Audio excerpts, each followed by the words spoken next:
Bom café. Quando olho para Deus, sou tão justo que não me sinto inferior a Ele. Bora bater um papo sobre isso?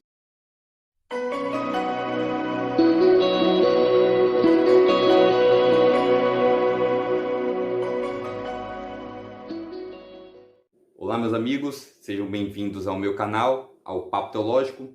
Eu sou Rodrigo dos Santos e hoje o Papo Teológico nós vamos a frase que está correndo aí nas redes sociais sobre o pastor Vitor Azevedo e sobre essa teologia do coach.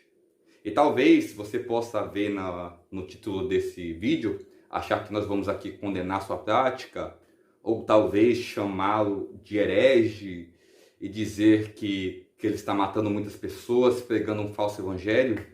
E tem muitos vídeos na internet condenando a sua prática, condenando as suas frases. E eu me fiz uma pergunta: o porquê tantas pessoas seguem um evangelho falso? E talvez a resposta possa ser mais simples do que você pense. E foi a resposta que eu tive para essa pergunta.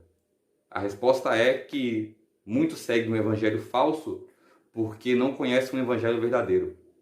E eu vou tratar alguns pontos aqui. Primeiro, eu não vou gastar nesse vídeo tempo falando sobre os erros, os equívocos do que o Vitor Azevedo, não conheço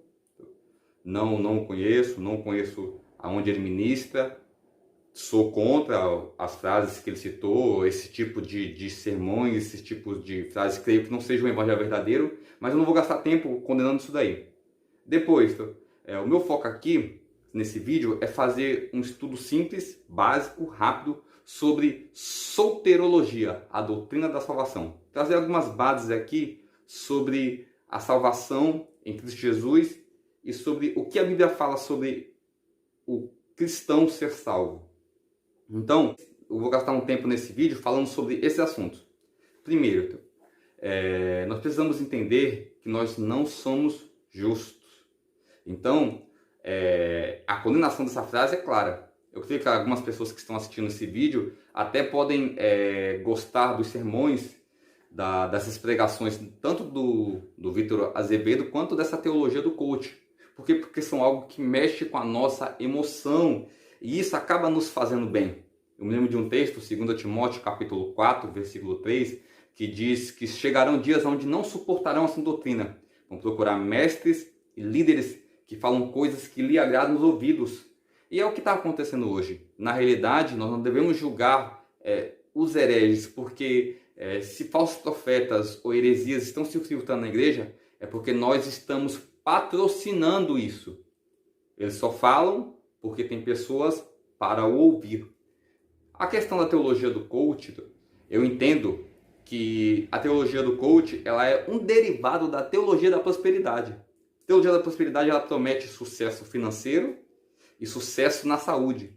A teologia do coach, ou o conceito que você pode usar, derivado, ramificação, ou até um genérico da teologia da prosperidade, a teologia do coach ela promete sucesso financeiro e sucesso emocional.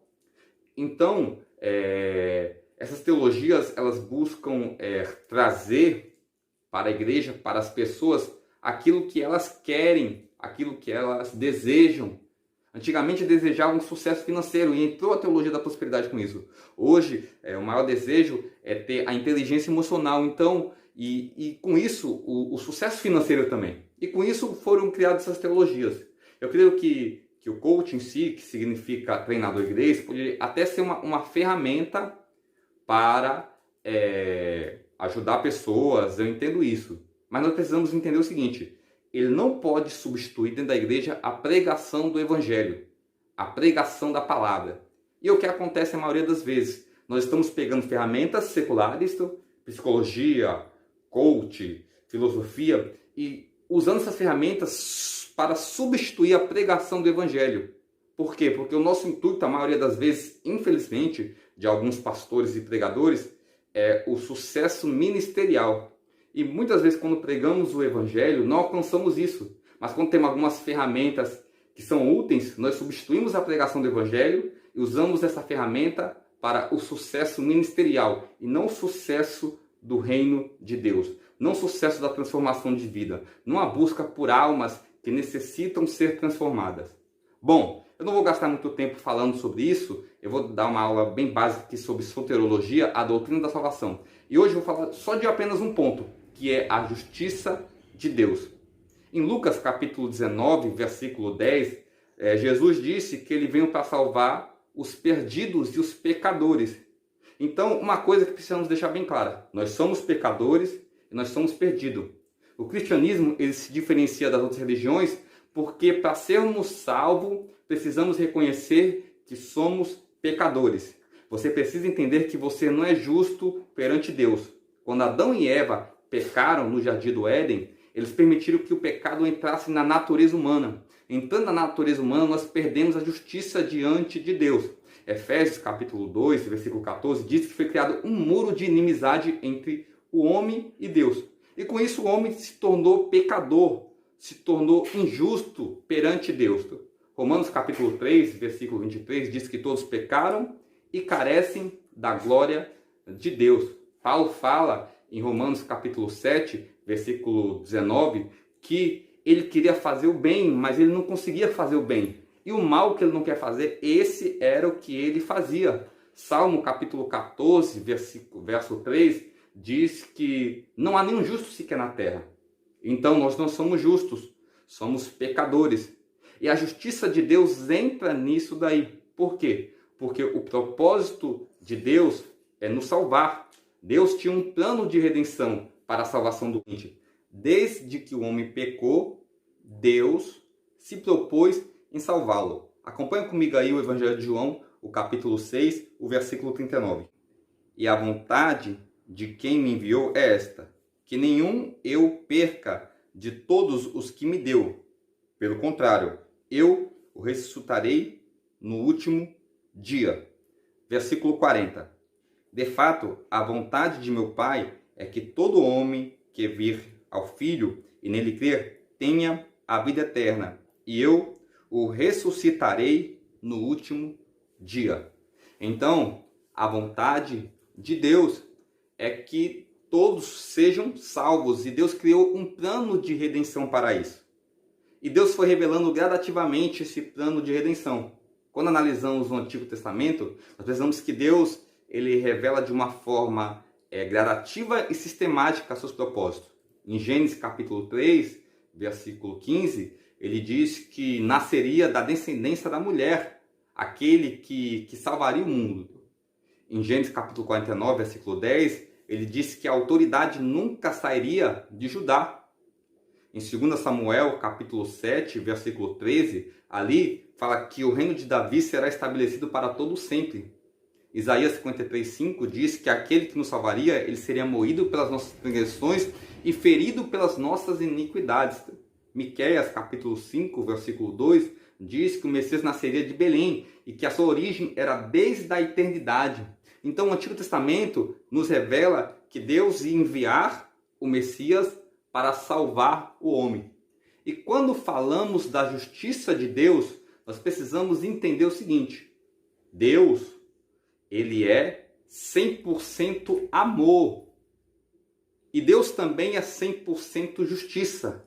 E o seu amor se limita na sua justiça. Nós não somos justos perante Deus.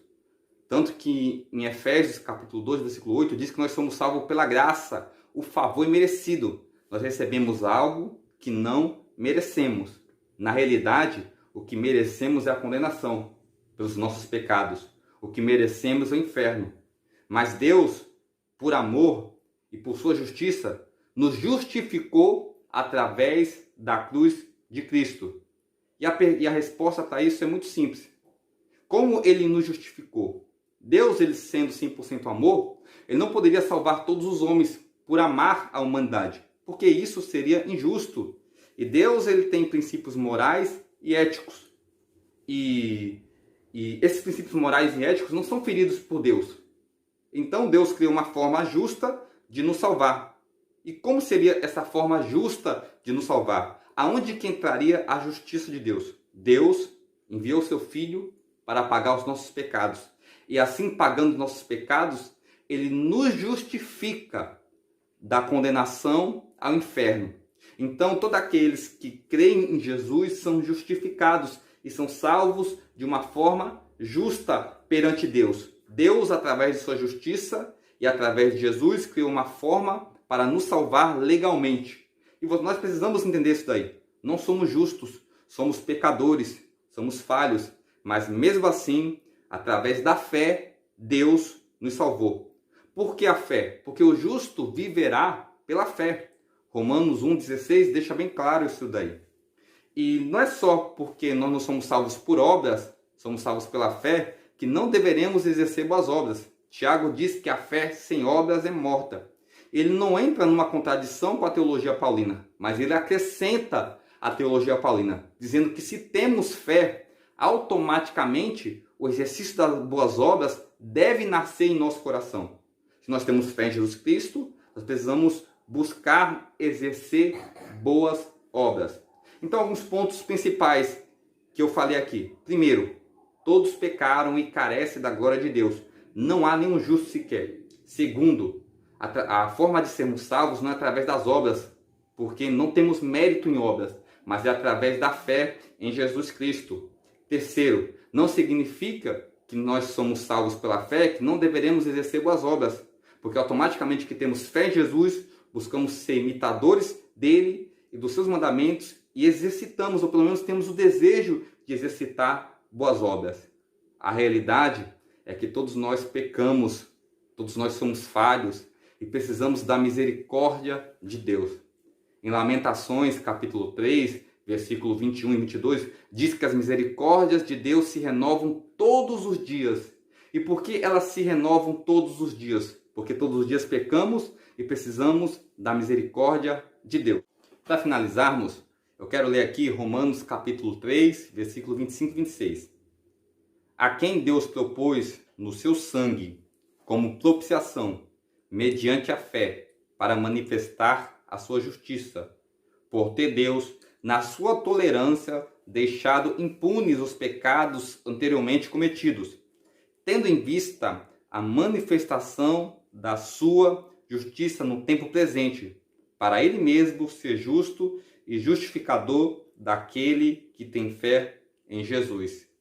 Então, nós somos justificados através da fé em Jesus. Deus, ele através da cruz e do sacrifício salvífico de Jesus, criou uma forma justa de nos salvar.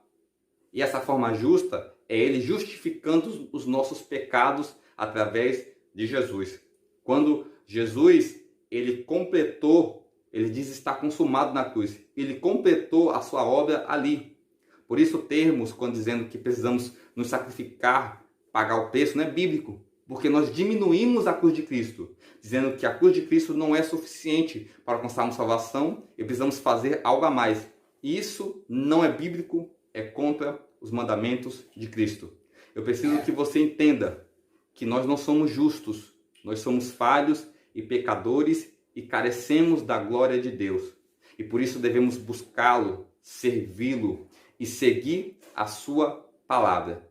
Se esse vídeo foi edificador para você, dá o like, se inscreve no canal, compartilha com seus amigos e seja abençoado em Cristo Jesus. Eu quero deixar essa aula básica de soteriologia, a doutrina da salvação, para que você possa entender que não somos justos perante Deus, mas que a justiça de Cristo nos justificou para alcançarmos a salvação. Se você quer bater um papo de teologia, esse é o seu canal.